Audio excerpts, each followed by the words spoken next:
শুধু ভালোবাসা চেয়েছি অশ্রুপাতে, ভিখারির মতো আমি অবিরত তার শত পদাঘাতে। নমস্কার বন্ধুরা, আমি দেবাশিস।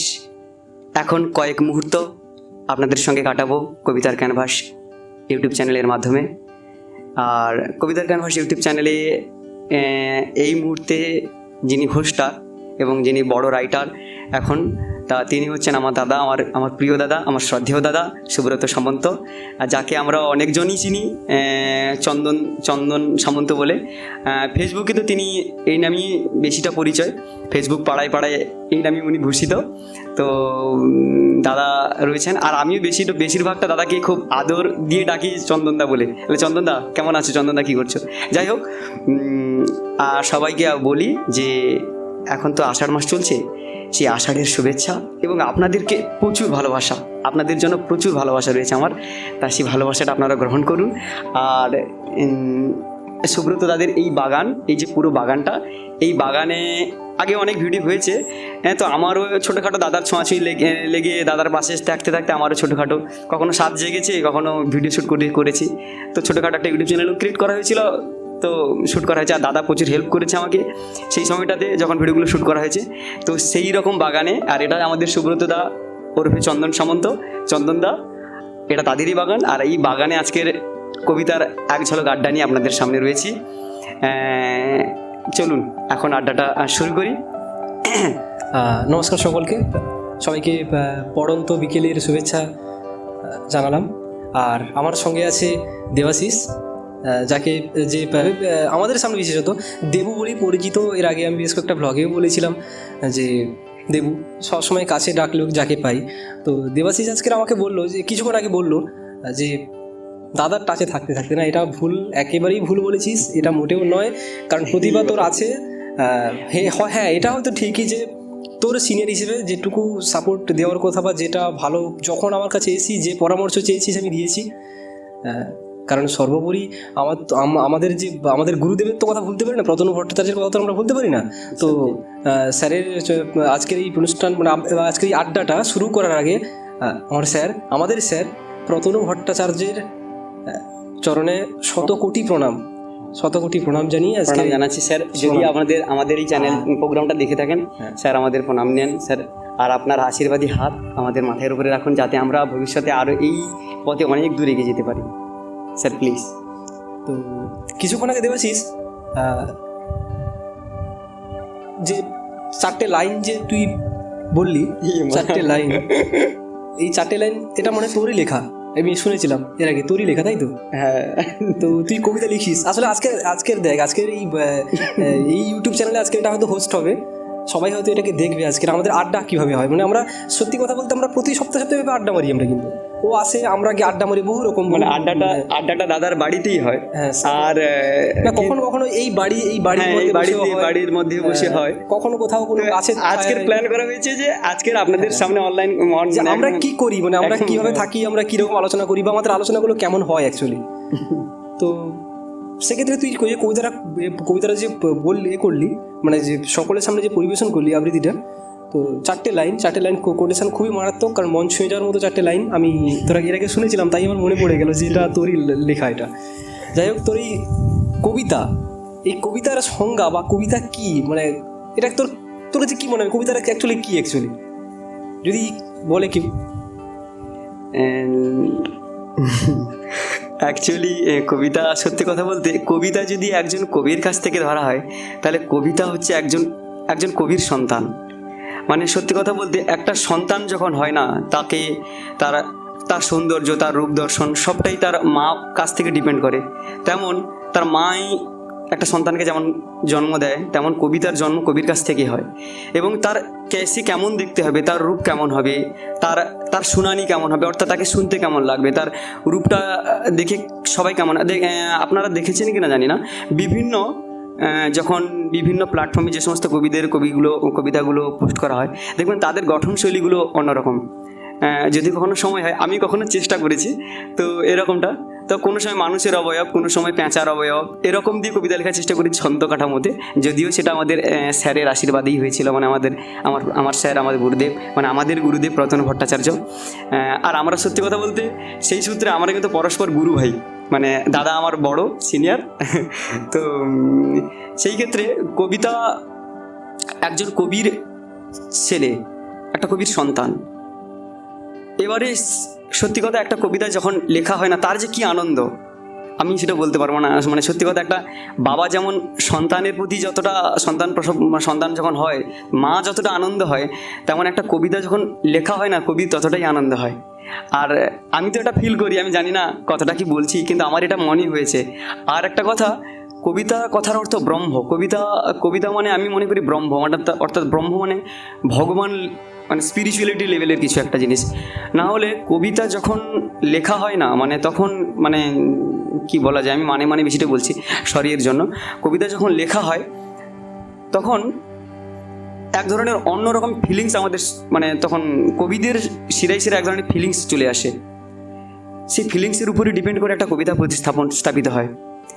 আর অ্যাকচুয়ালি তখন সত্যি কথা বলতে মাতৃগর্ভ, মানে আমাদের তো আর গর্ভ থাকে না, যাই হোক, সেই মনের বাতাবরণটাই আমাদের তখন গর্ভ হয়। আর সেই মনের বাতাবরণ, সেই গর্ভতে একটা কবিতার জন্ম হয়।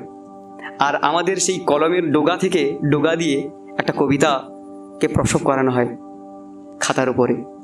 যাই হোক, আমি জানি না কি বললাম, হয়তো যদি বেশি কিছু, মানে আপনাদের যদি কোনো শুনানি যদি আমার ভুল হয়ে থাকে, বা মানে যেটা বললাম এই বক্রোক্তিগত সৌন্দর্যতা যদি খারাপ হয়ে থাকে, মানে আপনাদের স্নেহের ছেলে বা বাড়ির ছোট ছেলে বলে আমাকে সেই জায়গাটা মাফ করে দেবেন প্লিজ দাদা।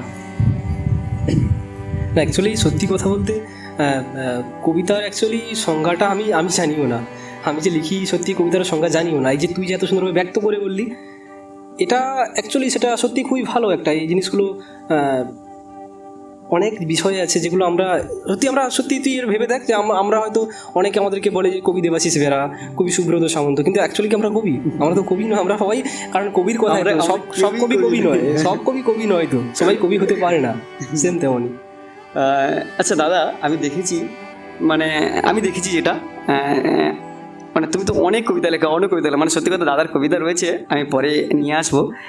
আমি বেশ কিছু কবিতা মানে কালেক্ট করে রেখেছি, দাদাকে গোপন করে পরের দিকে মানে ফেসবুক থেকে কালেক্ট করে রেখেছি আমি কবিতাগুলো। আমি দাদা তোমার কিন্তু আজকে ঢাক বাজাবো কিন্তু, হ্যাঁ, মানে হাড়ি ভেঙে দেবো। হ্যাঁ, আজকে তোমার কবিতাগুলো কিন্তু যতটা যেভাবে হয় না, কবিতাগুলো সত্যি অসাধারণ কবিতাগুলো। কিছু আজকের যে সমস্ত কবিতাগুলো রয়েছে, কিছু কবিতাগুলো তো আমার খুব ভালো লেগেছে, মানে অলঙ্করণ দিক থেকে। আমি জানি না দাদার, আমার খুব কৌতূহল রয়েছে যে দাদা, তো আমি যখন আসি, দাদা যখন আমাদের এমনি আড্ডা হয়, তখন তো দাদা আমার বিভিন্নভাবে এক্সপ্লেন করেছে। আজকে দাদা আপনাদের সঙ্গে আপনাদের সামনে এক্সপ্লেন করবে যে এই ব্যাপারগুলো কীরকম। আচ্ছা দাদা, এখানে আমি একটা প্রশ্ন করছি। আচ্ছা দাদা, তুমি কবিতা মানে যে লিখছো কাদের জন্য লিখো, মানে অ্যাকচুয়ালি কাদের জন্য লিখো কবিতা? দেখ, অ্যাকচুয়ালি এই যে কিছুক্ষণ আগে বলি না যে কবিতা হচ্ছে কবির সন্তানের মতো, বা একটা বলতে গেলে সম্পদ, মানে সম্পদ। সেই সম্পদটাকে যদি আমরা কখনো আলমারিতে বা ট্যাঙ্কের উপর মানে সুরক্ষিতভাবে জমিয়ে রাখি, তাহলে আর সেটা হলো না, তাহলে লেখাটা আমার সার্থক হলো না। এমন অনেক কবি আছে, মানে আমার জানাশোনা অনেকেই আছে যারা হয়তো লেখে, তারা নিজেদের মধ্যে ওটাকে কেবলমাত্র ওইভাবেই তারা ডায়েরিবদ্ধ করে রাখে। সুতরাং আমার যেটা মনে হয় যে আমি কবিতা লিখি কাদের জন্য? আমার মনে হয় যেটা সাধারণ মানুষদের জন্য আমি লিখবো। কারণ আমার কবিতা 5টা মানুষ আমার কবিতা পড়বে বা শুনবে, দেখবে, তারপরে সেটাকে সে যতক্ষণ না বলবে না এটা খুবই ভালো হয়েছে। আরেকটা জিনিস সবথেকে বড় কথা, যে বরাবর আমি সোশ্যাল মিডিয়াতে বরাবরই বলেছি এবং এখনও বলছি যে আমি সবসময় সমালোচনাটাকে বেশি করে পছন্দ করি। সমালোচনা যত বেশি হবে তত আমার সুবিধা। কারণ অনেকে যে সমালোচনা নিতে পারে না, সমালোচনা ধরো ফেসবুকে তুই এটা কোনো কিছু পোস্ট করলি, ধরো কিছুটা কমেন্টস করে দিল, ফট করে সে কমেন্টসে রিপ্লাই দিল, তুমি আপনি কি বেশি বোঝেন নাকি বা জানেন নাকি না।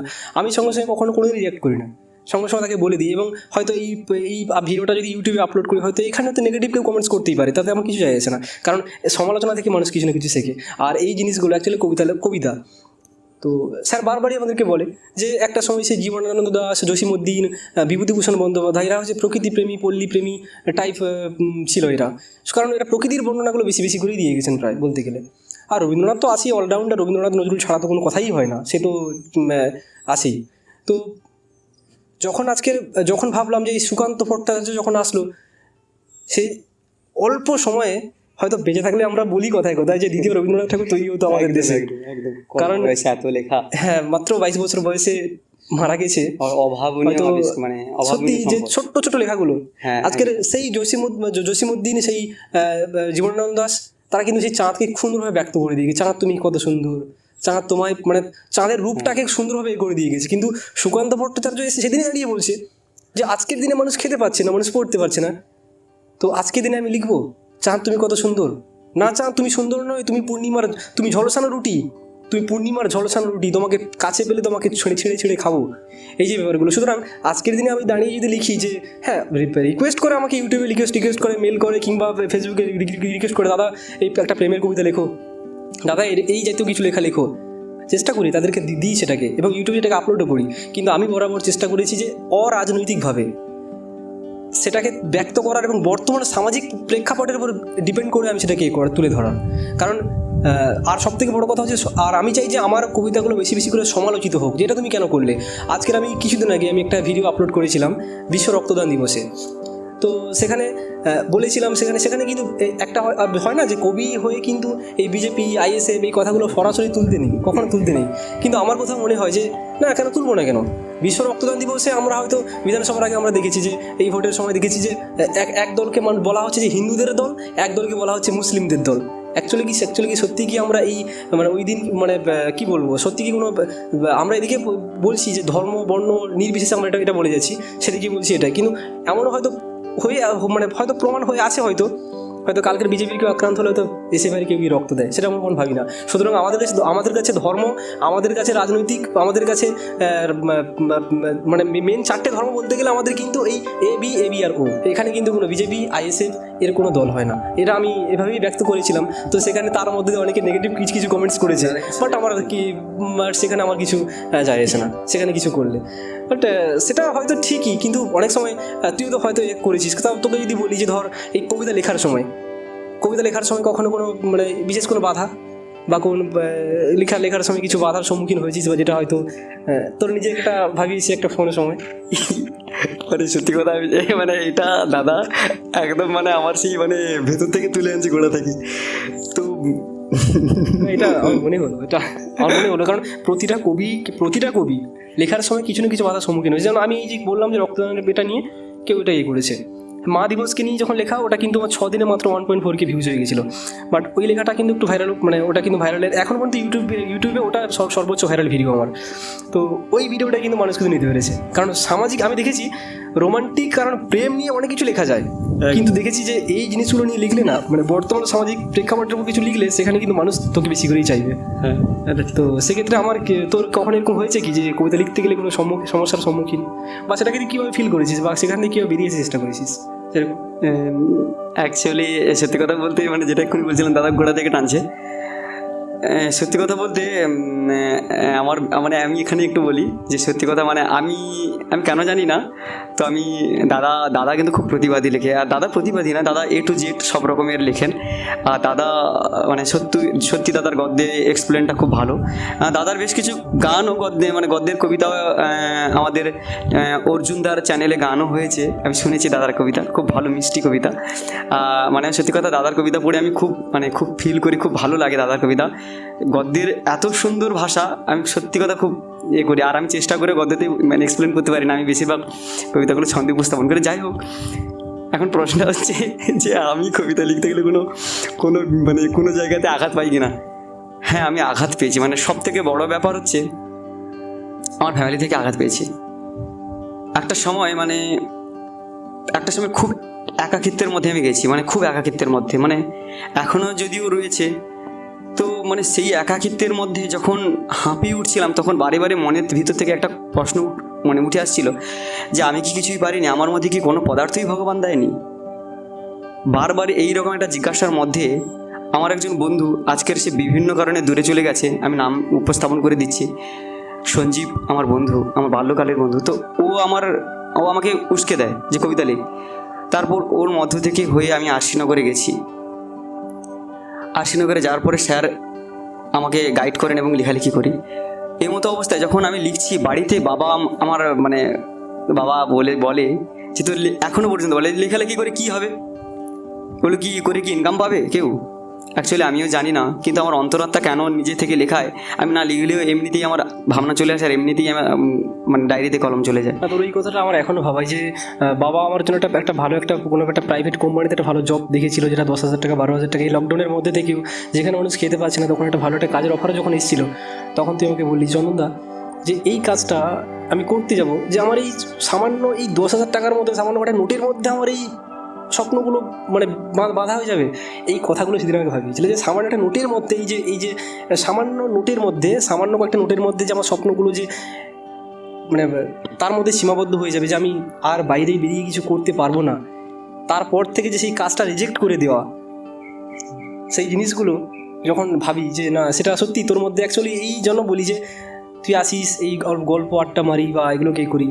আজকে সবাইকে বলছি তুলে ধরার, এটাই আমাদের, তাই এটাও হচ্ছে, কিন্তু সবাইকে এটা বল যে হ্যাঁ এই কারণেই এটা হয়। এত কবি জানেন তো, আমাদের কবি সংগঠন কত বড় সংগঠন রয়েছে, কত ভালো লেখা, কত ভালো গান জানেন তো, সত্যি উপস্থাপন করা যায় না। আমার খুব কষ্ট লাগে। একজন বয়স্ক কাকু, আমরা গান কাকু বলি ছদ্মনামে, শুভ্রাংশু শেখর শ্যামল মহাশয়, তার কবিতা লেখে বলে তাকে মানে প্রতিবাদী কবিতা লেখে তিনি। কি করবেন, কবির কলম যদি চায় সে প্রতিবাদী লিখবে, তো কি করবেন আপনি বলুন তো? মানে আমি জানি না আপনাদের কাছে কবিতা কি, প্রতিবাদী কেউ যদি লেখে তাহলে সে কী করবে? তার কলম তো এমনিই চলে। যেমন সত্যি কথা বলতে আমি প্রতিবাদী কবিতা লিখতে পারি না। সত্যি আমাকে যদি বলেন যে আমি বিচ্ছু ছেলে দিক থেকে, হ্যাঁ আমি বিচ্ছু ছেলে, কারণ আমার মধ্যে মানে রোমান্টিক লেভেলের একটু ব্যাপার রয়েছে। মানে সেটা তো থাকে, যেমন Rabindranath all in one, Nazrul ইসলামকে আমরা প্রতিবাদী কবি বলে জানি, আবার রোমান্টিক কবিতাও আমরা জানি, যাই হোক, কিন্তু মূলত জানি কিন্তু প্রতিবাদী কবি হিসাবে। বিভূতিভূষণ বন্দ্যোপাধ্যায়কে প্রকৃতি প্রেমিক প্রাবন্ধিক হিসেবে জানি। তো প্রতিটা বা জীবনানন্দ দাস, জসিমউদ্দিন পল্লী কবি হিসেবে জানি। প্রতিটা কবি সাহিত্যিকের মধ্যে আলাদা আলাদা তার একটা থাকবে, স্বাভাবিক এটা থাকবে। যেমন সুকান্ত ভট্টাচার্য রোমান্টিক প্রতিবাদী কবিতাগুলো বেশি বেশি করে লেখে। তো যার জন্য কি হয় যে ছোট্ট ছোট্ট একটা দেশলাই কাঠি কিনি, তার যন্ত্রণাগুলো তুলে ধরে। একটা একটা সিঁড়ি কবিতাকে, সিঁড়ির যে যন্ত্রণা, রক্তদান, এই যে 18 বছর বয়স না হলে যে রক্ত দিয়ে, 18 বছর বয়সে যে রক্তদানের যে সেই যে তার যে পরিকাঠামোগুলো, সেই 18 বছর বয়সে একটা ছেলে কী করতে পারে, তার ছোট্ট ছোট্ট যে এই যে একটা ছোট্ট একটা কথাকে যে কি সুন্দরভাবে ব্যক্ত করে এত সুন্দরভাবে মানুষের মধ্যে পৌঁছে দেয়। মানে আজ সময়টা সুকান্ত ভট্টাচার্যের মনের মধ্যে ছিল একটা তুবড়ি, মানে তুবড়ি না, মানে একটা আগ্নেয়গিরি ছিল। বলতে আগ্নেয়গিরি বললেও বড়টা ভুল হয়ে যাবে। হয়তো একটা ঘরের মধ্যে ছোট্ট একটা পরমাণু মিসাইল রাখা ছিল, জাস্ট সেটাকে নির্দিষ্ট একটা অ্যাঙ্গেল দিয়ে সেটাকে ওই দূরে ওই সেম মানে সেই জায়গাতে নিক্ষেপ করে দিয়েছি, সেখানে মিসাইলও ফেটে গেছে একদম পুরো। তুবড়ি বললে হয়তো ভুল হবে, কারণ সত্যি বেঁচে থাকলে হয়তো আজকে আমাদের আরও কিছু দিয়ে যেতে পারতো। হ্যাঁ, আমি সম্মুখীন হয়েছি জানেন তো। আমি এখনো পর্যন্ত স্বপ্ন দেখি, যদি আপনাদের সহযোগিতা থাকে জানেন তো, তাহলে আমি আশা করি আমি এটা করবো। আমার জীবনে একটা বড় ড্রিম যে কবিতা নিয়ে কিছু করবো, কবিতা বা সাহিত্যিক মহল বা সাহিত্যিকদের জন্য কিছু করব। তো সেই জায়গাটা আমি চেষ্টা করব যে কবিতাটা মানে কবিতা নিয়ে কিছু করার জন্য আপনাদের সহযোগিতা আশা করছি। আপনারা পাশে থাকুন, আমাদের ইউটিউব চ্যানেলে ভিজিট করুন। আমাদের সৌরভ দাস কবিতার ক্যানভাস, আর আমার একটা ছোটো ইউটিউব চ্যানেল রয়েছে সাহিত্য সমারোহ বলে, আর্টিফিশিয়াল ল্যান্ড সাহিত্য সমারোহ বলে। আমাদের এই ইউটিউব চ্যানেল দুটোতে আসুন, ভিজিট করুন। আমার দাদা যৌথ উদ্যোগে একটা সাহিত্যিকের প্ল্যাটফর্ম তৈরি করতে চলেছি। আমরা বড় কিছু করব সাহিত্যিকদের জন্য। আর আমাদের গ্রাম বাংলার অনেক ছেলে মেয়ে রয়েছে যারা হচ্ছে এই রকম সম্মুখীন হয়ে আছে, তাদের জন্য বিনা পয়সায় একটা ইনস্টিটিউট আমাদের গড়ার ইচ্ছে আছে। আমি জানি না কতটা বেশি বলছি, কিন্তু জানেন তো আমার খুব দুঃখ লাগে যে মানে সত্যিকারের গুণী হয়েও এরা সমান পাচ্ছে না, গুণীর কদর নেই। মানে এখানে কি বলে না, মানে গেমযোগী ভিক পায় না। সত্যি কথা বলতে আমাদের এলাকাতে যারা মানে যে সমস্ত ছেলেমেয়েরা সত্যি ভালো গান করে না, তাদেরকে কেউ করে না। আর আমাদের গ্রামের একটা বড় জায়গা হচ্ছে কি, যে আপনি যদি ভালো কিছু করেন না, তাহলে আপনাকে পেছন থেকে টেনে ধরবে। এটা বাঙালির একটা বড় অভ্যাস, ভালো কাজে কেউ সাপোর্ট করে না। সেই দিক থেকে আমি প্রচুর বাধা পেয়েছি। অনেকজন তো খিল্লিও উড়েছে আমাকে কবিতা লিখতে গিয়ে, হ্যাঁ ও বাবা মস্ত বড় কবি হয়ে গেছে, মানে বিভিন্ন ব্যাপার সে পরে ডিসকাস করব। তো দাদা যেখানে বলছিল টাকার মধ্যে, নোটের মধ্যে, আমি দাদাকে বলছিলাম দাদা আমি চাইলে ওটা করতে পারতাম চাকরি, মানে ওই কাজটা করতে পারতাম। আমার বাবা যে চাকরিটা আমার জন্য দেখেছে বা যে কাজটা দেখেছে না, আমি করতে পারি। কিন্তু জানো তো দাদা, আমার ভ্যালু কি হবে?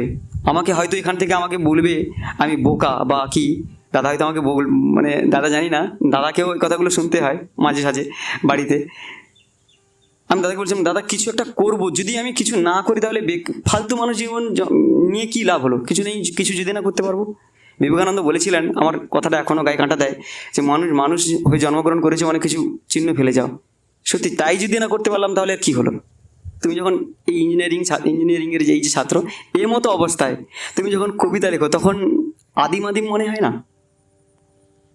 মানে সায়েন্সের ছেলে হয়ে কেন কবিতা লিখো, এই সায়েন্স, তুমি তো সায়েন্সের ছেলে, টেকনোলজির ছেলে, টেকনোলজি স্টুডেন্ট হয়ে তুমি কবিতা লিখছো। দাদা সত্যি কথা, দাদা কিন্তু টেকনিক্যাল ডিপার্টমেন্টের ছেলে। দাদা হচ্ছে মানে দাদা তোমার কোর্সটাকে ভুলে গেছি। Polytechnic complete BTech. হ্যাঁ, দাদা কম্পিউটারের উপর থেকে বিটেক কমপ্লিট করেছে। তো সাবজেক্ট আমি এতটা জানি কমপ্লিট হয়নি এখনো, চলছে। যাই হোক, দাদা এটা নিয়ে পড়াশোনা করছে এবং দাদা না, ব্যাপারটা হচ্ছে আমি বলে দিই। অ্যাকচুয়ালি সত্যি কথা বলতে কী বলতো, আসলে অনেকে হয় এটা আমাকে বলে, আমি যখন ডিপ্লোমা ইঞ্জিনিয়ারিং করেছি, যখন ফার্স্ট ভর্তি মানে পলিটেকনিকে যখন ভর্তি হই, পলিটেকনিকে ভর্তি হওয়ার সময় তখন আমাদের কলেজের বেশ কিছু ছেলে আমাকে বলছিল, বলে বেশ গাইয়া ছেলে, তোরা এইভাবে কবিতা লিখিস, তোদের মধ্যে গ্রামের ছেলেদের মধ্যে এগুলো বেশিই থাকে, তোদের মেন্টালিটি। তো প্রথমে ভয় পেয়ে গেছিলাম, কারণ এই কথাটা আমিও বলবো, আমাকে অনেকজন বলেছে বুনো ভূত, এই কথাটা বলে ওরা। অ্যাকচুয়ালি আমাদের কথাগুলো ক্লাসের স্যারের ওরাও তো বলতো যে যা সুন্দরবনে কি নৌকো পাই, তোদের দ্বারা এই সমস্ত কাজ হবে না, এগুলো হবে। আমি এটাও শুনেছি, বলেছে বুনো ভূত, আমরা বুনো ভূত, মানে বনে বাস করি, ভূত, কিন্তু আমরা মানুষ না। কিন্তু সত্যি কথা বলছি দেবাশিস, আমি শহরে গিয়ে যেটা দেখলাম যে ওরা অ্যাকচুয়ালি না, সত্যি কথা বলতে কি বলতো, আমরা একটা সময় টেক্সট বই বেশি করে ফলো করতাম, টেক্সট বই, কারণ আমরা এটা ভাবতাম যে টেক্সট বই না ফলো করলে কখনো ভালোই করা যায় না। আর ওরা কি জিনিস তো, আমি ওখানে গিয়ে যেটা দেখলাম যে ওরা হচ্ছে সাজেশনের উপর বড় হয়েছে। এই গত বছর মোগল সাম্রাজ্যের পতন এসেছে, তার মানে এবছর এটা ইম্পর্টেন্ট নেই, তার মানে ওটা পড়া হলো না। এবছর দ্বিতীয় বিশ্বযুদ্ধটা ইম্পর্টেন্ট আছে, এটা এই বছর পড়, এটা খুবই ভালো কাজে আসবে। তো এই যে ব্যাপারগুলো, কারণ আমি এটাকে খেয়াল করতাম যে আমার বাবা এগুলো কী করতো না, দুটোই পড়তে হবে, কারণ বাই চান্স ওটা আসলো না, তুমি হ্যাঁ আমি জানি ওটা আসবে না। আর এই জন্য কী জিনিস তো, এই জন্য শহরের ছেলেগুলো দেখবি কখনো ওরা বড় হয় বেকার হয়, মানে বড় হয় বেকার হয় বলতে আমি এভাবেই ওদেরকে বলছি যে বড় হয় ওরা হয়তো কোনোরকম মাধ্যমিক পরীক্ষাটা ওরা হয়তো দেয়, ভালো ভালো টিচার আছে শহরে, তো যার জন্য তারা হয়তো 70-80% মার্কস হয়তো তারা পড়ার পরে তারা সেই বিষয়ে হুবহু তুলে দিয়ে তারা মার্কস পেয়ে যায়। আমরা সেটাকে হয়তো খেটে লিখি বা সেটাকে আমরা বানিয়ে লেখার চেষ্টা করি হয়তো, তার বিনিময়ে কী হয় আমাদের হয়তো সেভাবে হয়তো রেজাল্ট আসে না আমাদের। কিন্তু এটা ঠিক মানতে হবে যে আমি যে পড়াগুলো পড়েছিলাম সেগুলো হয়তো আমি আজকের দিনে দাঁড়িয়ে আমি আমার ছেলেকে পড়াতে পারবো, নাতিকে পড়াতে পারবে, এটা তো কথাই দিতে পারি। আর তুই ওদের মিলিয়ে দেখবি ওরা ওদের পরীক্ষা পর্যন্তই সীমাবদ্ধ, পরীক্ষা পেরিয়ে গেলে, কারণ দেখ MCQতে তো কখনো কোনো সাজেশন হয় না, কারণ টেক্সট বই না ফলো করলে একটা শর্ট কোয়েশ্চেন কোথা থেকে একটা শর্ট কোয়েশ্চেন কোনো নির্দিষ্ট কোনো সাজেশন হয় না, এটা স্বাভাবিক, এটা বাস্তব। আর সবথেকে বড় কথা এই যে ইঞ্জিনিয়ারিং স্টুডেন্ট, অ্যাকচুয়ালি কবিত্ব জিনিসটা এমন একটা জিনিস যে এর জন্য বাংলা অনার্সের স্টুডেন্ট হতে হয় বা বাংলায় ভালো দক্ষ হতে হয় এমনও নয়। তবে এটুকু বলতে পারি যে আজকের লিখতে হয়তো যে এটা চলে এসেছে আমার মধ্যে, যেটা হয়তো আমি বাংলা অনার্সের স্টুডেন্ট না হলেও বলবো না যে তাদের মতো খুব ভালো আমি করতে পারবো, তবে বাংলা অনার্সের কোনো একটা স্টুডেন্টের সঙ্গে হয়তো বসালে হয়তো বেশ কিছুক্ষণ যেন ডিবেট করতে পারবো। বলবো না যে একদম খুব মানে এক্সপার্ট বা সাকসেস হয়ে বেরিয়ে আসবো বা দীর্ঘ সময় ধরে করতে, বেশ কিছু সময় হলেও তাকে এটা করতে পারবো। তো সেম তেমনই আজকের এই জিনিসগুলোর জন্যই হচ্ছে আমাদের মানে ভাবনাগুলো এইভাবে আসে। আর তুই ভেবে দেখ না, ডক্টর বলাইচাঁদ মুখোপাধ্যায় তো ডক্টর ছিল, বর্ণফুল নাম নিয়ে ছদ্মনাম নিয়ে সে করতো। যতীন্দ্রমোহন সেনগুপ্ত একটা সময় বিটেক করা ইঞ্জিনিয়ার ছিল, তাহলে তৎকালীন সময়ে সেও তো ইঞ্জিনিয়ার ছিল, সেও তো আজকের এই জায়গাতে এসছে, মানে কবিতা লিখে আজকের এই জায়গাতে চলে এসেছে। সুতরাং এর কোনো নির্দিষ্ট কোনো একাডেমিক রবীন্দ্রনাথের কথা ভাবনা, একাডেমিক কোয়ালিফিকেশন কী ছিল কেমন তো কিছুই ছিল না। রবীন্দ্রনাথের কথা ভাবনা, নজরুল ইসলামের কথা ভাবনা, একাডেমিক কোয়ালিফিকেশন যে বিশাল কিছু এমনই ছিল তাও নয়। সুতরাং এই কবিত্ব কিন্তু নিজের থেকেই আসে, কবিতা হচ্ছে নিজের অন্তর থেকেই আসে, আর অন্তর থেকে যে লিখতে পারবে সেটা ইঞ্জিনিয়ারিং স্টুডেন্ট হোক, ডাক্তারি স্টুডেন্ট হোক, কিংবা ফার্মাসি স্টুডেন্ট হোক, কোনো সমস্যা হয় না এক্ষেত্রে, আমার যেটা মনে হয়। সত্যি কথা আমি এখানে বলবো, তবে আমি তোকে যদি বলি যে তোর কবিতা কেমন আছে বা তোর কবিতা লিখতে গেলে কোনো মানে যখন তখন মন চায় নাকি না, যখন তোর কবিতাগুলো এই যে তোর একটা কবিতা করেছিলাম, দেখেছিলাম যে মনীষা সারেগামা, এই যে একটা ব্যাপার, এটা কি জন্য, আমি এটা সত্যি এটা জিজ্ঞেস করবো ভাবি যে মনীষা সারেগামটা হঠাৎ এটা কি, কারণ মনীষা মানে হচ্ছে প্রতিভা, তাই তো? মনীষার অর্থ প্রতিভা, তাই তো? ভুল বললাম কি? প্রতিভা, মানে ওই রকম কিছু না, মনীষা এরকম কিছু একটা, মানে অন্য কোনো কারণ নাম দিয়ে এটাকে মেনশন করেছিস, কারণ তোর এই গানটা কিন্তু ভীষণ, মানে তুই যে গানটা লিখেছিস ওটা ভীষণ স্যাড সং, ওটা একটা আমার হৃদয়ে ধরে গেছে, মানে মনে ধরে গেছিলো। এবং রাগ তার যে এ করার পর যেটা মনে হলো যে প্রতিভা, মনীষা কথার অর্থ কি প্রতিভা না, এই অর্থে এটা ব্যবহার হবে না, এটা অন্য কোনো কারণে এটা করেছিস নাকি কোনো মানে এরকম কিছু হয়েছে তো, যেটা বললাম তোকে আর কি। সত্যি কথা বলতে দাদা, আমার তো মানে এক বলছে দাদা, সত্যি কথা বলতে না তোর কবিতাগুলো কখন আসে অ্যাকচুয়ালি, কখন কোন সময়টা কবিতা আসে? হ্যাঁ, দাদা বললো যে মনীষা সরগম, মনীষা সরগম কথাটার অর্থ হচ্ছে মানে এর লাইনটা টোটাল একটা লাইন ছিল যে শিরাই শিরাই বাজে রক্তে তোর নাম, অন্তর জ্যোতির আগে মনীষা সরগম। না একটা ধুন হয়ে আসবে, মনীষা সরগম, মনীষা সরগম। তো এরকম করে জাস্ট আমি একটা সুর কম্পোজ করেছিলাম, দাদাকে সেটা শুনিয়েছিলাম। দাদা বলছে তো একটা কথা, মনীষা কথার অর্থ যেমন নজরুলের গানে আমি শুনেছি যে নার্গিস বনে বলে একটা কোড রয়েছে। দাদা গানটা মনে পড়ছে কি? তো ওই গানে নার্গিস হচ্ছে নজরুলের প্রথম প্রেমিকা ছিল। তো উনি নার্গিস কথার অর্থ হচ্ছে একটা বনে সাদা সাদা ফুল ফুটে আছে এমন জায়গাকে বোঝানো হয়েছে, যে গাছের ডালে সাদা সাদা ফুল ফুটে আছে এরকম একটা জায়গাকে বোঝানো হয়। তো মানে সাদা ফুলের বাগানকে বলা হচ্ছে এখানে। তো ক্যাপাসিটি করে আমি যখন লিখি না, সত্যি কথা এই জায়গাটা অটোমেটিক্যালি নিয়ে নিয়েছে। আমি যখন লিখি, সত্যি কথা বলতে মানে কবিতা যখন লিখি বা গান যখন লিখি, গান মানেই তো প্রথমে কবিতা হিসেবেই তৈরি হয়, ও অটোমেটিক্যালি নামটা নিয়েছে, অটোমেটিক্যালি হয়েছে। আর আমি যখন লিখলাম, হয়তো আপনারা বলবেন আদিক্ষেতা, হ্যাঁ আমি জানি না, হয়তো অনেক বন্ধুবান্ধব দেখছেন যারা, তারা বলবে হ্যাঁ মানে দাদা বা ভাই আদিক্ষেতা করছে, কিংবা এই ছোড়াটা আদিক্ষেতা করছে, যারা যেভাবে ব্যাখ্যা করতে পারে। মানে অনেক আবার নিচু লেভেলের গ্রামীণ ভাষা রয়েছে, গাঁয়া ভাষা রয়েছে, তো তারা বিভিন্ন রকমের বলবে যে ছেলেটা বিচ্ছু হইয়াছে। তো যাই হোক, তো এখান থেকে যখন আমি লিখি, সত্যি কথা যখন আমার জায়গাটা যখন এক্সপ্লেন হয়ে গেল, চলে গেল না, মানে ও এখন আমাকে ভুল বুঝে চলে গেছে। যাই হোক, তবু আমি বলবো, তুই যে আমার জীবন জ্যোতি, ভুলবো না রে করলে ক্ষতি। ও যতই ক্ষতি করার চেষ্টা করবো, আজকে গেছে, চলে গেছে, বিভিন্ন রকমের করছে, কিন্তু একটা সংজ্ঞা আমি কি বোঝাতে পারিনি কখনো। দাদা যেটা বললো আমি বলবো না, একটা সংজ্ঞা কখনো বোঝাতেই পারলাম না যে হৃদয়টা কত কাঁদে। মানে যার নামটা নেওয়া হয়েছে সে একজন মেয়ে। তো আপনারা প্লিজ এটাকে কোনো জায়গাতে খারাপ কিছু করবেন না, খারাপভাবে মিসইউজ ব্যবহার করবেন না। কারণ সত্যি কথা বলতে অন্তর জ্যোতির আগে বলতে ও আমার আত্মার সঙ্গে জুড়িয়ে নিয়েছে, আমি বলেছি। আর দাদা সত্যি কথা এই জায়গাগুলো খুব মার্ক করে।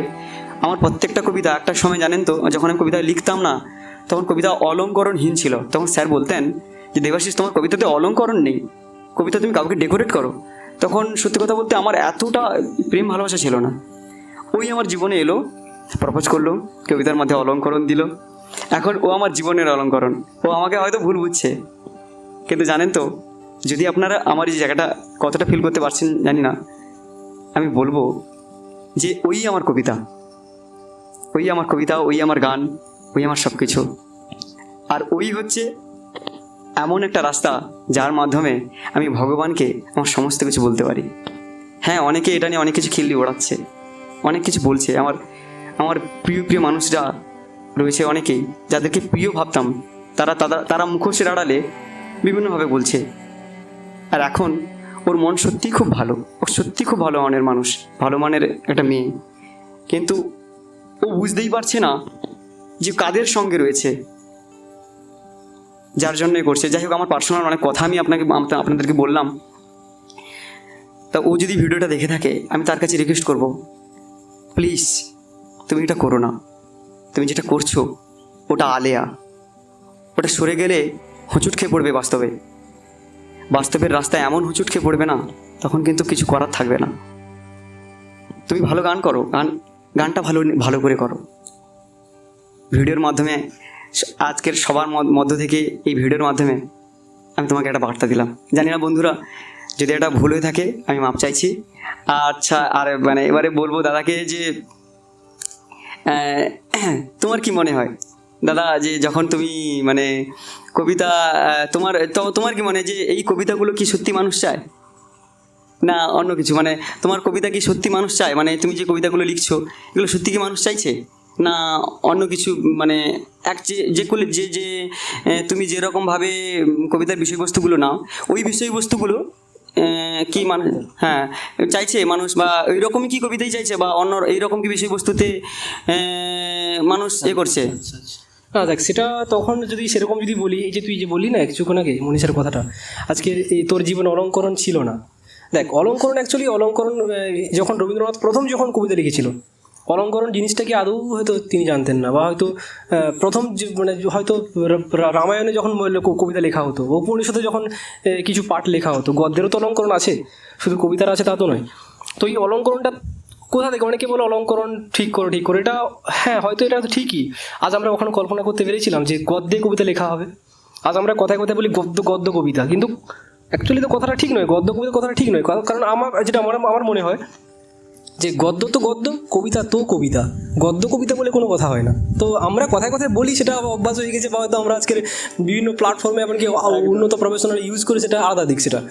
তবে এই যে অলঙ্করণের ব্যাপারটা, অলঙ্করণ তুই নিজে একটা অলঙ্করণ তৈরি করতে পারিস, তো যেটা তো যে অলঙ্করণটা হয়তো ভবিষ্যতে তোর কাজে লেগে যাবে। সুতরাং অলঙ্করণ হ্যাঁ, এবারে হ্যাঁ, একটা ভালো ভালো বক্তা হতে গেলে যেমন ভালো লিসেনার তৈরি হতে হয় আগে নিজেকে, মানে আগে ভালোকে শুনতে হবে। একটা কবিতা লিখতে গেলে যেমন প্রচুর পরিমাণে প্রচুর পড়তে হয়, তারপরে সেটাকে নিয়ে করা যায়, ঠিক তেমনই তুই ভেবে দেখ না, তোর জীবনে একটা সময় অলঙ্করণ ছিল না, আজকে তোর জীবনে কিন্তু মনীষা এসে তোর জীবনটাই পুরো এখন তোর জীবনের অলংকার সে কিন্তু হয়ে গেছে আজকে।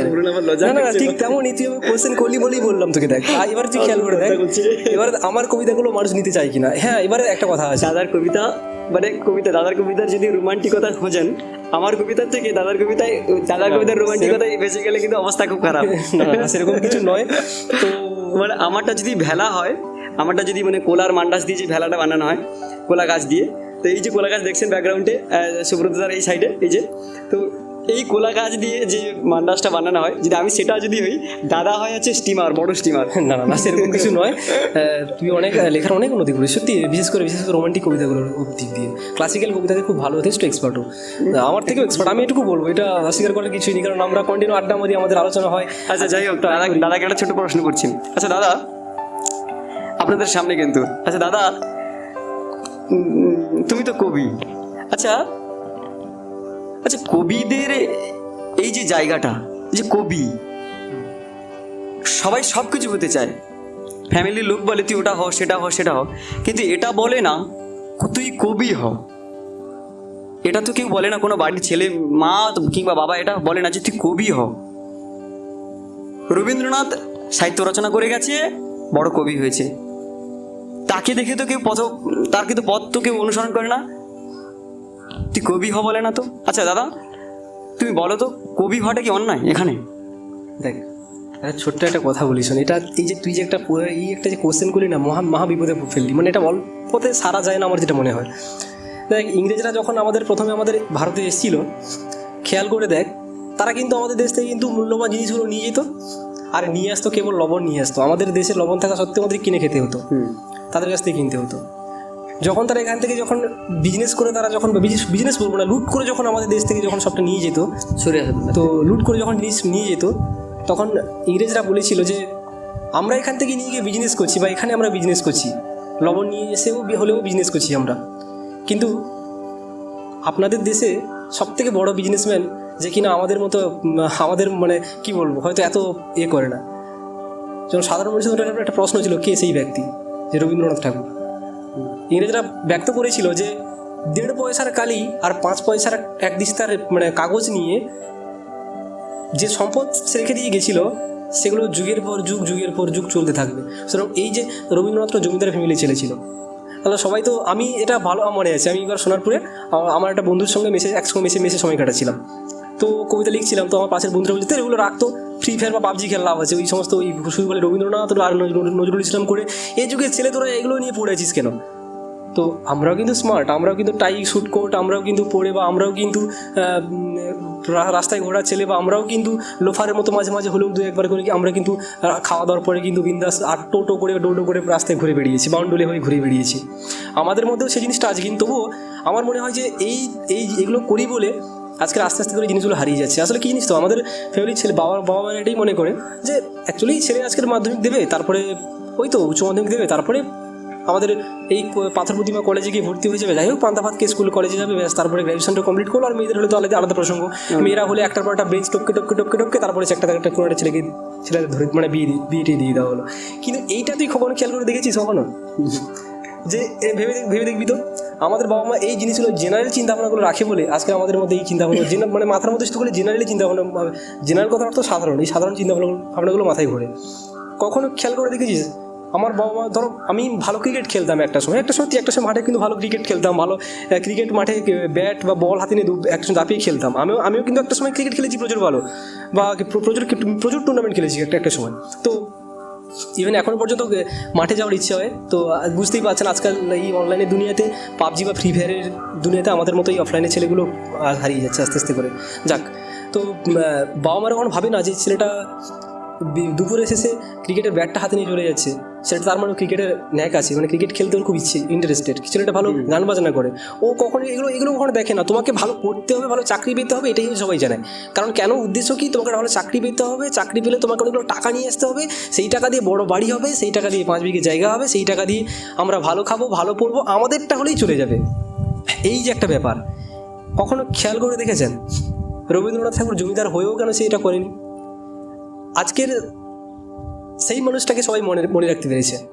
রবীন্দ্রনাথ ঠাকুরের মতো তার আর যে বাকি ভাইগুলো যারা ছিল, অবনীন্দ্রনাথ ঠাকুরের বাদে ব্যতিক্রমী বলে মনে হয়, কিছুটা মনে রাখে রবীন্দ্রনাথ ঠাকুর, পাশাপাশি ওনাকে একটু মনে রাখে। 14 জন সন্তানের মধ্যে কেবলমাত্র 2-3 সন্তানের নাম ধরা হয়, বাকিগুলোর নাম ধরা হয় না আদৌ। আমরা দেখেছি সেই রবীন্দ্রনাথ ঠাকুরের জীবনী পড়তে গেলে, তখন তার বায়োগ্রাফি পড়তে গেলে, তখন তার সেই নামগুলো একবার দেখি। আমি আপনাদের চ্যালেঞ্জ করে বলছি, 100 জন আমার কাছে আসুন, 99% লোক জানে না তাদের এই 14টা সন্তানের নাম কী কী, 14 জন সন্তানের নাম কী কী। কয়েকজন মাত্র হয়তো হাতে গোনা 2 থেকে 3 জনের নাম, কি 4 জনের 5 জনের নাম বড় জোর আসবে। কি চ্যালেঞ্জ করলে হবে, হ্যাঁ কি না বল? এটা আমার মনে হয়। তো সেই জায়গা থেকে মানে আমরা সেইভাবে কথা, তাহলে তারা তাদের না, আমার সেভাবে বলছি না, এটা কথা প্রসঙ্গে পড়ে গেল বলে বললাম একটা। তো আজ হয় সেই জন্য বললাম যে আজকালকার দিনে একটা ছেলে কোনো রকম ডিএলএড পাস করে আসার পরে 7 লাখ টাকা 10 লাখ টাকা দিয়ে একটা প্রাইমারি স্কুলে চাকরি করা যায়, হাই স্কুলে চাকরি করা যায়, বা চাকরি করতে করতে টাকার প্রয়োজন পড়লেও চাকরি মানে সরকারি চাকরি করতে করতেও বেকার ছেলেদের মানে যে পেটের ভাতটা সেটা কেড়ে নিয়েও আবার স্পেশালি প্রাইভেট টিউশন করা যেতে পারে। কিন্তু কখনো আমি তো দেখেছি, আমার নিজের গ্রামেই দেখেছি, আমার পাশাপাশি গ্রামগুলোতে দেখেছি, তো চাকরি পেয়েছে 7 লাখ $10 ভাই বললে তো প্রবলেম কোথায়? তো না আমি টাকা দিয়ে পাইনি, আমার ছেলে ডিএলএড ছিল, এটা ছিল সেটা ছিল, সেইদিকে পেয়ে গেছে। কিন্তু এটা কিন্তু পরিষ্কার যে কীভাবে সে পেয়েছে না পেয়েছে এটা। এবার আজকালকার দিন এটা হয়, আমি বলবো না টাকা দিয়ে তুমিও চাকরি, তো যার জন্য কি হয় যে আসলে প্রতিবাদী ছেলে তো সত্যি কথাগুলো আমরা লুকিয়ে রাখতে পারি না। এটা ভবিষ্যতেও টাকা দিয়ে চাকরি হয়েছে, আজকের হচ্ছে, ভবিষ্যতে গেলেও হবে, এটা স্বাভাবিক। যে আমি আজকের দিনে দাঁড়িয়ে বেশি হচ্ছে এটা আমি বলছি না, যে এটা আগেও হয়েছে, এখনও হচ্ছে, পরেও হবে। এটা অতএব এই দুর্নীতির সারা জীবন চলতে থাকবে। আমার প্রশ্নটা ওই জায়গাতে নয় যে আজকে 7 লাখ টাকাতে চাকরি পাক, 10 লাখ টাকাতে চাকরি পাক, যেই পাক না কেন, সে যখন স্কুলের টিচার হয়ে যাবে তার মধ্যে সেই টিচার শুধু মনোভাবটা তার মধ্যে আগে আনতে হবে। তা না হলে সে সমাজে, কারণ সমাজের উচ্চতর ডাক্তার মাস্টারকে আমরা সেরা বলে ধরি, তো তাদের মানসিকতা যদি এরকম হয়ে দাঁড়ায়, তাহলে তারা যদি মনে করে যে দেশ আমাকে কেউ হয়তো দেবাশিসকে হয়তো কেউ বলে তো তোদের ওই সমস্ত কী সমস্ত কবিতার চ্যানেল করিস, ও সমস্ত হবে না, আমি একটা ফ্রি ফায়ারের চ্যানেল একটা করবো, আমি একটা গেমের চ্যানেল একটা করবো। এই যে ব্যাপারগুলো, তাহলে একটা টিচার তার মধ্যে মানসিকতাগুলো দেখুন, সে আমি গেমের টিচার, গেমের এই করবে, অনলাইন এই করবে, কোথায় সে অনলাইনের ভাববার বিষয় অ্যাকচুয়ালি, কোথায় সে অনলাইনের এই নিয়ে সে লড়াই করবে কি যে অনলাইনে এটা কখনো ভালো নয়, ঠিক নয়, এডুকেশনটা নিয়ে লড়াই করা উচিত। কিন্তু সে এটাকে সে একজন শিক্ষক হয়ে সে নিজে বলছে যে এগুলো করবো না, এই সমস্ত ফ্রি ফায়ার এগুলো কি তোদের এগুলো ভালো নয়, আমি একটা ফ্রি ফায়ারের একটা ইউটিউব চ্যানেল করবো, ভাই তুই আমাকে গাইড কর। একজন টিচার হয়েছে বলছে, তাহলে এই জিনিসগুলো ভাববার আছে। তাহলে টিচার কারা হয় আজকের একজন? এই জন্য বলা হয় না যে টিচার হচ্ছে সম্মানীয়। আজকের শুধুমাত্র গভর্নমেন্ট সার্ভিস পেয়ে গেলে সে টিচারের ভ্যালু পায় না সে কখনো। আর চাকরি করলে হয়তো লাইফ শেষে হয়তো 1 কোটি টাকা কি 1.5 কোটি টাকার মালিক হওয়া যায়, কিন্তু কয়েকশো কোটি সম্মানের মালিক হওয়া যায় না। এটা আমার যেটা মনে হয়। এবারে দেবাশিস কী বলবি, তোর কী মনে হয়? আর সব থেকে বড় কথা হচ্ছে, দেখ এই যে তোর কী মনে হয় যে কবিতার ভবিষ্যৎ অ্যাকচুয়ালি কী, বা তোর এই যে সাহিত্য সমারোহ আর্টিফিশিয়াল ল্যান্ডসে তুই যে কবিতাগুলোকে আপলোড করিস সাহিত্য সমারোহতে আপলোড করিস, তোর কি মনে হয় যে কবিতার ভবিষ্যৎ বা তুই যেগুলো আপলোড করিস, তোর কি মনে হয় এগুলো আপলোড করে কি দরকার? এই যে এক্ষুনি বললাম যে একজন বললো যে না আমার এই ফ্রি ফায়ার, আমি একজন টিচার হয়েও আমি এগুলোকে ভালোবাসি, অনলাইন গেম আমার ফ্রি ফায়ার এগুলো নিয়ে ভালোবাসি, এর সমাজে কোনো ক্ষতিকারক কোনো কিছু দিক নেই, বরং আমি ইউটিউব চ্যানেল করে এখান থেকে আরও 5 মানুষকে জানাতে চাই যে আমি এগুলো আমি টিচার হয়ে আমি ফ্রি ফায়ার আর এই পাবজি গেমের হচ্ছে এক্সপার্ট হতে চাই। তো তোর কি মনে হয় যে তুই যে কবিতার এই যে সাহিত্যগুলো নিয়ে তোর সাহিত্য সমারোহতে আপলোড করিস, সাহিত্যের বিষয় বা কালচারাল প্ল্যাটফর্মগুলোকে নিচে আপলোড করিস, তোর কি মনে হয় এই জিনিসগুলোকে নিয়ে তোর কতটা তুই এর ভবিষ্যৎগুলো কি দেখছিস? দেখুন, একটা কবিতা, একটা সাহিত্য, সে যেভাবেই তৈরি হোক, আমি আমি বিভিন্ন জায়গা থেকে শুনেছি, মানে আমার গুরুদেব এবং প্রতনু ভট্টাচার্যের কাছে অনেকে কি করেছেন কবিতা লেখার সময়, মানে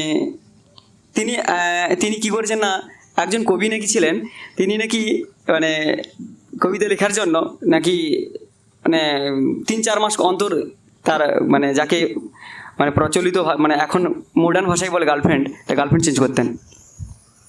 অথচ আবার এও শুনেছি অনেক অনেক লেখক, ইংলিশ লেখক, কবি হতে গেলে একটু এগুলো করতে হয়, কবি হতে গেলে, কারণ প্রেম না করলে তো কবিত্ব আসে না, তাই বলে এই নয় যে কাউকে তুমি এভাবে আঘাত দিতে পারো।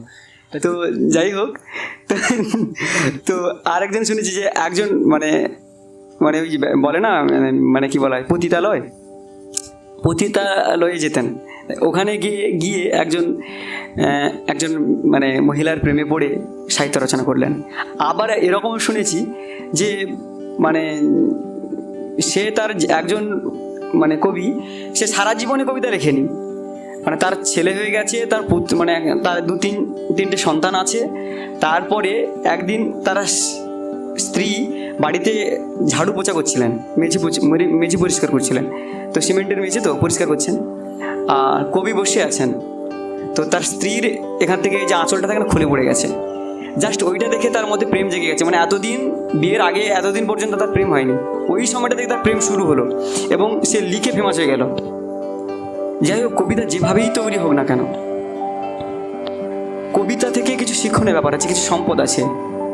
অনেকেই বড়ু চণ্ডীদাস কিংবা রাধাকৃষ্ণের যে লীলা, সেখান থেকে আমরা অনেক জিনিসই শিখতে পারি, যে একজন মানুষকে ভালোবাসলে তার ভালোবাসাটা সত্যিকারের পার্থক্য থাকে না, তার মধ্যে যে সৌন্দর্য, যে শিক্ষণীয় জিনিস, যার মধ্যে যে প্রকৃতির যে রূপ বর্ণনা করা হয়েছে, প্রকৃতিকে যে সম্মান দেওয়া হয়েছে, সেটা সেখানে ফুটে উঠছে, একটা শিক্ষণীয় ব্যাপার আছে।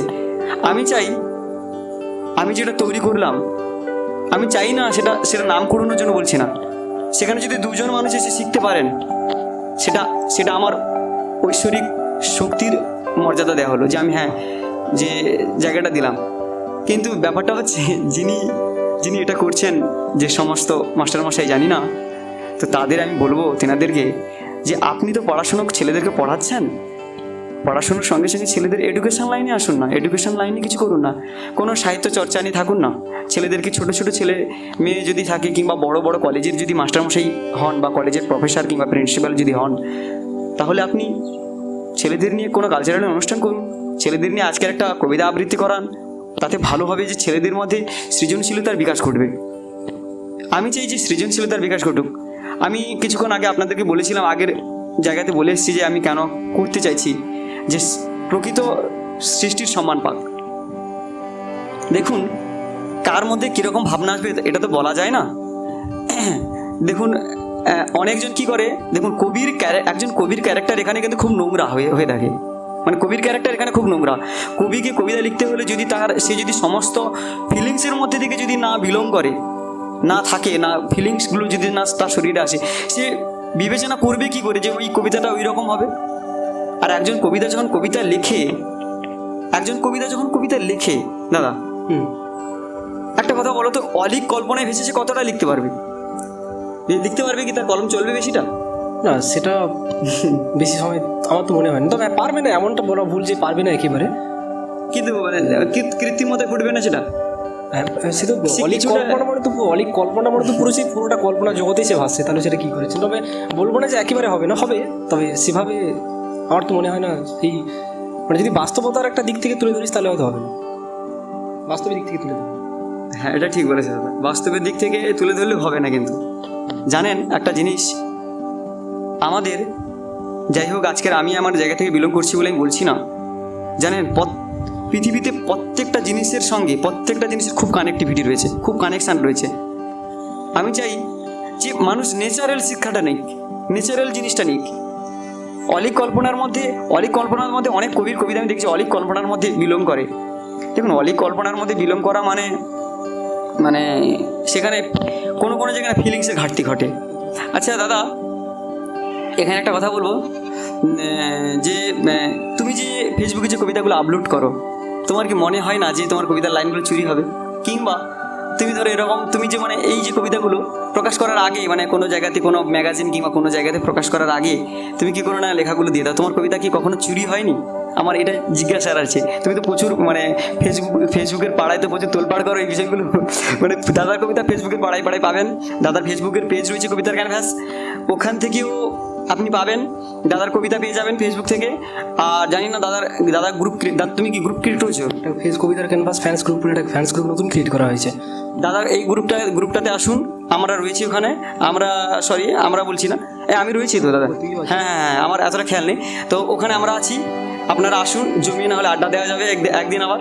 তো যাই হোক, দাদাকে এখানে থেকে তো মাঝে মাঝে লাইভে টাইভে আছি। হ্যাঁ দাদার অনেক কিন্তু লাইভ রয়েছে, মানে অনেক ভালো ভালো মূল্যবান কন্টেন্টের। মোটামুটি সময় বলতে গেলে অনেকটা চলে গেছে, অনেকটা সময় অতিক্রান্ত করে ফেলেছি। তো দাদা ছোট্ট করে ওইটা যদি বলেন। ছোট্ট করে বলতে দেখ, অ্যাকচুয়ালি লেখা কপিটা হচ্ছে একটা সময় এটা হতো, আজকে মানে এটা একটা সময় হতো। তখন কী হতো, তখন রবীন্দ্রনাথের সময় কী হতো, বড় লেখক ছিল বা যারা ছিল, যারা লেখাগুলোকে যেটা লিখতো সেটা প্রকাশনা সংস্থা আসতো, সেটাকে তুলে নিয়ে তারা চলে যেত। তারপর সেটা একবার প্রকাশ হয়ে গেলে তারপরে সেটাকে তার নিজের উপরে দাবি করতো। বাট আজকের দিনে দাঁড়িয়ে এতটা পরিমাণে কবি সাহিত্যিকের সংখ্যা এত বেড়ে গেছে এবং সবাই কিন্তু ভালো ভালো লিখছে সবাই, যার জন্য কী হয়, আর অনলাইনে এই যে আপলোডগুলো করি, আমার অনলাইনে মাঝখানে আমার তুই শুনেছি সার্চিনগরের মাঝখানে একটু এটা কিনে সমালোচনা হয়েছিল যে আমার কবিতা মাঝখানে একবার আমাদের কোটেশন চুরি হয়ে গেছিলো, শুভ্রাম চক্করে একবার চুরি হয়ে গেছিলো। সুতরাং আমার যেটা মনে হয় যে এই লেখাগুলোকে চুরি হয়ে যাওয়ার আগে, হ্যাঁ এগুলো শিক্ষা পাই। এগুলো আমার একটা কবিতা চুরি হয়ে যাওয়ার পরে নিজে একটা ব্লগ সাইট ক্রিয়েট করেছিলাম, কিংবা আমার ইউটিউব, এখন তো ইউটিউব তো একটা বড় একটা কপিরাইট পলিসি। সুতরাং ইউটিউব হচ্ছে সব থেকে বড় একটা মানে কী বলবো আর মানে কপিরাইট পলিসি ভালো একটা এতে চলে এসেছে। সুতরাং আমার কবিতা কেউ কপি করলে কিংবা কোনো স্টোরি কপি করলে সঙ্গে সঙ্গে তাকে আমি স্ট্রাইক মারতে পারবো, এটা ভালো একটা ফ্যাসিলিটি চলে এসেছে। তারপর আমার একটা ব্লগ স্পট তৈরি হয়েছে এবং আমার রিসেন্টলি এবার খুব তাড়াতাড়ি হয়তো আমার ডোমেন কেনা হয়ে গেছে এবং কাজ আলটিমেট স্টার্ট হয়ে গেছে। subratosamant.com দিয়ে একটা ওয়েবসাইটও তো বানানো হচ্ছে। সুতরাং এত প্ল্যাটফর্ম থাকতে থাকতে আমার মনে হয় না এরপরে আর কপি হওয়ার কোনো ভয় থাকে। এরপরে কপি হলে তখন আমি তার বিরুদ্ধে কোনো ক্লেম বা স্টেপ নিতে পারবো। আর সব থেকে তো একটা বড় কথা বলি, শোন, সব কিছু চুরি করা যায়, মেধা কখনো চুরি করে সে কখনো বড় হতে পারবে না, এটা গ্যারেন্টি। কারণ আমি সারা রাত জেগে হয়তো কখন চুরি করা যায় না, কখন আমি যখন 2 লাইন কবিতা সারা রাত জেগে করবো, সেটাকে কেউ এক নিমিষে চুরি করে ফেলবে, সে মহান কিছু করে ফেলতে পারবে না। কারণ চুরি করে কখনো বড় হতে পারবে না। হয়তো 5 দিনের জন্য ফেমাস হওয়া যায়, কিন্তু 6 দিনের জন্য সে ঠিক ধরা পড়ে যায়। তুমি এটা কি শুনেছো আমাদের স্যারের এরকম লেখা চুরি হয়ে গেছে? হ্যাঁ, আমি এটা স্যারেরও শুনেছিলাম, শুভ্রাংশু কাকু শুনেছিলাম, মানে লেখা চুরি হয়ে গেছে। মানে ভাবতে পারছেন, আমাদের স্যারের লেখা ডায়েরি চুরি করে নিয়ে চলে গেছে। এখন ব্লগ আছে, এখন ইউটিউব আছে, এখন বহু মাধ্যম আছে। আচ্ছা, এখানে আচ্ছা, এবার দেবাশিস তোকে শেষ একটা কথা বলি, যে আমাদের এই যে আমরা যে কথাগুলোকে আমরা যে আড্ডা মারি, যে আমরা এই যে হয় না, আমাদের পাঞ্জাবি পরে ঘুরে বেড়াই, আমাদের পাগলের মতো পাশাপাশি ঘোরাঘুরি করি, এটা ইয়াং প্রজন্মের ছেলে হয়ে আমরাও খেলাধুলা করি, সব কিছু করি, আমরাও মাঠে গিয়ে খেলাধুলা করি। হয়তো মাঠে খেলা হবে, তার আগে আমরা এই কালচারগুলো হচ্ছে, তারপরে গিয়ে আমরা করি। তুই ধর দেখা যাবে হয়তো গ্র্যাজুয়েশন পাস করেছিস, তুই এখন এগুলো নিয়ে ব্যস্ত আছিস, তোর একটাই।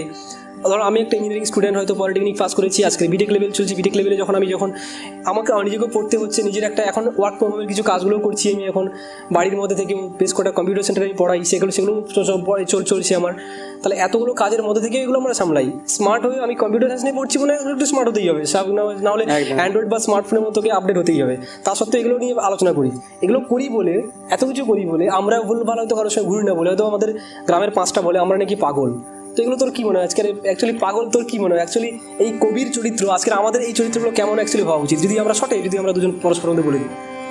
তাদের জন্য একটা বার্তা রয়েছে। আমি আগে একটা জিনিস পড়ছি, আপনারা শুনুন, আমি বলছি। দাদার লেখা কবিতা, দাদার লেখা একটা সম্পদ, মূল্যবান সম্পদ। অডিওর দাম দেয়নি যারা তো দাদাকে আমি বলছিলাম, দাদা এটাকে মূল্যহীন অডিও করলে হয় না? আমি বলছিলাম, তারপর দাদার সঙ্গে একটু রসিকতা করে বললাম, দাদা ফ্যাকাশে অডিও দিলে। দুটো নামই কিন্তু ক্লাসিক্যাল, দুটো নামই কিন্তু ভালো, বাট আমি কবিতার একটা মানে হয় না যে কবিতার নামকরণের সার্থকতার উপর বিচার করে লাস্ট লাইনটাকে তুলে দিই যে এটা করলি। তো যাই হোক, আমি এই বললাম। তো কবিতার মেন নাম হচ্ছে অডিওর দাম দেয়নি যারা। যখন গ্রহেরা ভিডিও কলে ব্যস্ত, তখনও তুমি নীরবে। তোমার স্বপ্ন মিথ্যে হলেও একটা শ্রেণী বাস্তবটাকেই বোঝে। কখনো মৌলিক বাতাসকে বলেছ, তুমি এত আলগা কেন? তোমার বাঁধন কোথায়? সভ্যতার ডালে একটা নরক আঁকো, ভরে দাও সেই পিশাচদের, যারা একটা অডিওর দাম দেয়নি, যারা একটা অডিওর দাম দেয়নি। যারা আমাদের এইটুকুনি কবিতা, তো মস্ত ভাবনার উপরে একটা বড় উপন্যাস ঢুকতে পারে এখানে। আমি জানি না আপনারা কতটা ফিলিংসে বললেন, তো আমার প্রত্যেকটা লাইন শিরা কাঁপিয়ে দিয়েছে আবৃত্তি করার মুহূর্তগুলোতেও। তাদেরকে আমি একটা কথা বলবো, যারা পাগল বলছে, এই রকম পাগল হওয়াটা, আমি আমার কথা বলছি না, দাদার মতোই বলছি। যদি পাগল যদি বলে থাকে, হ্যাঁ সত্যিই তো আমরা পাগল, কারণ পাগল ছাড়া এইগুলো এগুলো এগুলো করে না। আর শুধু তাই নয়, এই যে একটু বললাম না যে গ্রহেরা ভিডিও কল করে, মানে আমরা আজকের মঙ্গল গ্রহে যাচ্ছি, আজকে চাঁদে যাচ্ছি, বা আজকের চাঁদ থেকে দেখা পৃথিবীকে বলছে সবুজ গ্রহ, মঙ্গলকে বলছে লাল গ্রহ। এই যে একটার পর একটা গ্রহের সঙ্গে এই যে ছবি তোলা, এগুলো এই জন্য বললাম যে গ্রহেরা যখন গ্রহেরা ভিডিও কলে ব্যস্ত। সুতরাং এই ডিজিটাল দুনিয়াতে আমরা শুধু পাগল নয়, আমরা ডিজিটাল পাগল। এবার বাকিটা তোর হচ্ছে এটা ধর, এই যে আমাদের চরিত্র অ্যাকচুয়ালি কেমন হওয়া উচিত, বা আমাদেরকে লোক যারা বলে তাদেরকে কি বলবো, অ্যাকচুয়ালি আমরা কি বলবো তাদের উদ্দেশ্যে? আমাদের সত্যি আমরা তো পাগল, তো আমরা তো আমি তাদেরকে বলবো যে তারা না, তার এইরকম পাগল হওয়ার চেষ্টা করুক, যাতে দশের উন্নতি হয়। আপনারা ভাবতে পেরেছেন, আমি যদি পাট করে লাইনগুলো নিই, একটা জানি যারা বড়, যারা সাহিত্যিক, আমি জানি আপনারা সবাই বুঝতে পারবেন, আমি আপনাদের জায়গাটা ছোট করছি না। তবে মেনলি যারা এমনি আমাদের গ্রামের যারা ছেলেরা, যদি গ্রামের যদি কেউ দেখে, বা আমাদেরকে যারা বুনো ভূত বলে বা গাইয়া বলে, তাদেরকে আমি বলবো লাইনটা একবার বোঝার চেষ্টা করুন। সভ্যতার ডালে একটা নরক আঁকো, সভ্যতার ডালে একটা নরক আঁকো। এই লাইনটা কতটা তাৎপর্যপূর্ণ সেটা আপনারা নিশ্চয়ই, বা বাস্তবের জায়গাটাকে কতটা কঠোরভাবে আঘাত দেওয়া হয় সেটা নিশ্চয়ই বুঝতে পেরেছেন। একবার তারপরে দেখুন, বলা হয়েছে, কখনো মৌলিক বাতাসকে বলেছো তুমি এত আলগা কেন? দেখুন যন্ত্রণাটা কোথায়, বন্দি থাকার যন্ত্রণাটা কোথায়? দাদা আমি ঠিক এক্সপ্লেন করছি তো? বন্দি থাকার যন্ত্রণাটা কোথায়, কোন জায়গাতে আছে? যারা বলছে, যারা নিন্দুক শ্রেণী, তারা সারা জীবনই নিন্দে করে চলে যাবে। এইরকম একটা চিরন্তনী লাইন, এইরকম একটা সম্পদ কখনো সৃষ্টি করতে পারবে না। হ্যাঁ আমরা পাগল, আমি জানি না আমি কতটা সৃজনশীলতার মধ্যে আছি, আমি সেটা বলতে পারছি না, সেটা আপনাদের কাছেই বিচার্য। কিন্তু দাদারটা আমি বলবো, যারা এইরকমভাবে এক্সপ্লেন করে তাদেরকে বলবো, পাগল আমরা নয়, পাগল তোমরা। যদি ইচ্ছে থাকে আমরা দু বাহু বাড়িয়ে আপনাদেরকে আহ্বান করছি, আপনারা আমাদের দলে চলে আসুন। দেবাশিস একটা কথা কি বলতো, এই যে আজকে এই যে কবিতাটা তুই যেভাবে এক্সপ্লেন করলি, দেখ রবীন্দ্রনাথ যখন ছিল তখন হয়তো কবিতাগুলো কীভাবে নিজের থেকে কখনো এক্সপ্লেন করে যায়নি। রবীন্দ্রনাথ ঠাকুর লিখে দিয়ে চলে গেছে, আজকের আমাদের মতো কলেজে, আমাদের স্কুলের, মানে আজকের আমাদের স্কুলের টিচাররা সেটাকে এক্সপ্লেন করে। সেম তেমনই যে তুই যে এক্সপ্লেন করলি, যেটা একদম পুরো আমার মতের সঙ্গে মতের মিলে গেছে একদম পুরো। আর এটাই ভালো লাগলো যে যেহেতু তুই যখন এটাকে বুঝতে পারলি, সুতরাং আর পাঁচজন বুঝতে পারবে। সেই পুরোনো কথায় ঘুরে আসলা যে একটা মানুষ একটা কবিতা লেখে, যে আরেকটা মানুষ সেই কবিতাটাকে একবার পড়ে এবং সেটাকে 50 বার ভাবে, তবেই সেটা কবিতা লেখা সার্থক হয়। হয়তো আমি পুরোপুরি এখন বলবো না যে এটা পুরোটা সার্থক হয়ে গেল, তবে তোর এক্সপ্লেনেশন থেকে আমার যেটা মনে হলো যে হ্যাঁ, এটা কবিতাটা 5টা মানুষের কাছে আশা করি পৌঁছে গেছে, বা হয়তো ওরা বুঝতে পারছে যে এটা মানে দাদার কবিতা আমি দাদাকে রিকোয়েস্ট করবো, দাদা তুমি কবিতার ক্যানভাস ইউটিউব চ্যানেলে মানে এই দর্শক বন্ধুদের জন্য এই ভিডিওটা একবার উপস্থাপন করুন, মানে ভিডিওটা কবিতাটা দেওয়ার চেষ্টা করুন এবং সাইডে হবে আমি তো আসবো। আমি সময়ের ক্যানভাস বলে একটা ইউটিউব চ্যানেল আমি নতুন স্টার্ট করতে চলেছি, সেখানে আমার আর ওর পাগলামির কীর্তিগুলো সেখানে তুলে ধরবো, যে যারা পাগল পাগল বলছে না, খুব আর আমরাও কতটা দুষ্টু, আর আমরাও কতটা ফানি, বা আমরাও কতটা মডার্ন, বা আমাদের মধ্যে যে কতটা মডার্ন মানে কি বলবো, কতটা আধুনিক অ্যাক্টিভিটি নিয়ে আমরা কাজগুলো করি, সেগুলো আমরা বুঝিয়ে দেবো। যে শুধুমাত্র আমরা পাগল নয়, বা আমরা শুধুমাত্র কবিতাকে নিয়ে একেবারে ডুবে নিই, আমরাও কিন্তু খেলাধুলো করি, আমরাও কিন্তু আজকের দিনে দাঁড়িয়ে কিন্তু আমরাও কিন্তু মেয়েদের সঙ্গে মানে গেজাই বল, যাকে বলে না যে মেয়েদের সঙ্গে কথা বলে না, মেয়েদের সঙ্গে করে না, হ্যাঁ আমরাও কথা বলি ফ্র্যাঙ্কলি। আমি একটা কথা বলি, এই জায়গাটা নোংরামিতে যদি নেন তাহলে না, তাহলে আপনি না, তাহলে আমি বলি কবিরা যদি নোংরা না হয় তাহলে সাহিত্য আসবে না। সে তো নিশ্চয়, অনেকে বলে না যে রবীন্দ্রনাথ ঠাকুরের নাকি বৌদির সঙ্গে কোনো খারাপ রিলেশন ছিল, এই জানো এই কথাটা তো সত্যেন্দ্রনাথ পাই মানে একজন লেখক বলছে, মানে তেনাকে বলেছিলেন, তা তিনি মানে তেনার কাছে একবার বলছে, এবং তিনিও লেখক বলে, তেনার কাছে একজন মানে প্রতিবেশী এসে বলছে রবীন্দ্রনাথ কি কবি বৌদির সাথে প্রেম করেছে, তখন তিনি বললেন যে রবীন্দ্রনাথ তার বৌদির সঙ্গে প্রেম করে যে সৃজনশীলতা তুলে আমাদের যে সৃজনশীল সম্পদ আমাদের দিয়ে গেছেন, এইরকম সৃজনশীল সম্পদ যদি আপনি করতে পারেন, আপনি একটা বৌদি কেন 100টা বৌদির সঙ্গে প্রেম করুন। তবে দেবাশিস আমি শেষে একটা কথা বলি, একদম ভিডিও শেষে একটা ছোট্ট একটা কথা বলি। ধর আমরা দাঁড়িয়ে আছি, কি মাথার উপর কি আছে, খোলা আকাশ আছে না, কি কালকের পূর্ণিমা গেছে তো কালকে, তো খেয়াল করে ভেবে দেখ, কিছুক্ষণ পর তো অন্ধকার নামবে, এই অন্ধকার নামলে কেবলমাত্র শুধু আকাশটাকে দেখতে ভালো লাগে, একটা চাঁদ উঠলে দেখতে ভালো লাগে না, পাশাপাশি তারাটা দেখতে ভালো লাগে না। সুতরাং কারোর লাইফে কোনো কলঙ্ক নেই, এরকম ব্যক্তি কিন্তু হয়ে জন্মানোটাও কিন্তু পাপ। কারোর একটু না একটু কিছু থাকা দরকার, তা না হলে সে কখনো তার লাইফটা কোনো সাজাতে পারে না। আর ভুল হচ্ছে জীবনের হচ্ছে মূল মন্ত্র। এইখানে আমার ওই কবির মানে ওই সত্যেন্দ্রনাথ পাইনের আর একটা লাইন মনে পড়ে। উনি বলেন যে যিনি পৃথিবীতে কোনো ভুল করেননি, হয় সে দেবতা আর নয় সে পশু। মানে আমার তো মনে হয়, কারণ একটা সেম তো একটা দলিলে তুই ভেবে দেখ, একটা দলিলের মধ্যে একটা সাদা কাগজ কিছুই নেই, একটা কালির কত দাম, একটা কালি টিক পড়ে গেলে সেখানে সেটাই কত ভ্যালুয়েবল হয়ে দাঁড়ায়। সুতরাং আমার এটা মনে হয় রবীন্দ্রনাথ ঠাকুর প্রেম করেছিল কি করেনি আমি এটা দেখতে যাচ্ছি না, বা এটা সত্যটা প্রমাণ কতটা যাচাই আছে কি নেই সেটাও সে প্রসঙ্গে যাবো না। যদি করে থাকে আমার মতে বেস্ট করেছে, কোনো সমস্যা নেই, এ নিয়ে কোনো প্রবলেম। সৃজনশীলতার মধ্যে সে যেটা করেছে, কারণ একটা খারাপ যদি ধরে নিই এটা খারাপ কাজ, একটা খারাপ কাজের মধ্যে দিয়ে সে 1000টা ভালো কাজ বের করে দিয়েছে। আর এটাই আমরা চাই, প্রতিটা মানুষ এটাই করুক।